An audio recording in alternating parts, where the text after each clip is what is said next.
Keji zetu zinahusika kuanzia vifaranga. Kama ambavyo unaona, huyu ni mteja wetu tumetengeneza keji ya kuku 1000.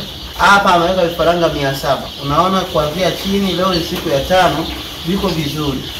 Kwa hiyo keji yetu ni moja, lakini inafugia kuku aina 3 kuanzia level ya vifaranga. Kwa vifaranga mpaka wanakuwa wakubwa. Keji hii ni kwa ajili ya kuku wa nyama, broiler, kwa ajili ya kuku wa mayai, layers, na kwa ajili ya kuku chotara. Tumiaje hii keji? Hii keji ni moja. Kwa hiyo utailea kifaranga chako kuanzia chini mpaka juu.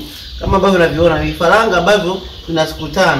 Akijafa hata kimoja, viko vizuri, hakuna kinachoumwa na advantage zingine ambazo tunawaelezea kwa keji. Sasa angalia faida.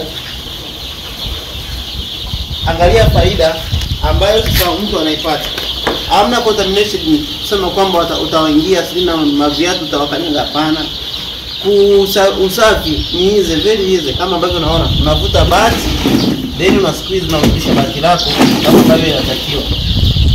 Kuku wanakula vizuri ndani ya hii. Kwa hiyo baada ya hapa miezi 2 mitatu ndio tunawahamisha, tunaangalia kwenye sehemu zake, wanaendelea kuishi na kusawi vizuri. Kwa hiyo nikwambie mteja wetu, hii keji yetu ni nzuri sana kwa kulea vifaranga mpaka kuku wako wanakuwa wakubwa. Asante.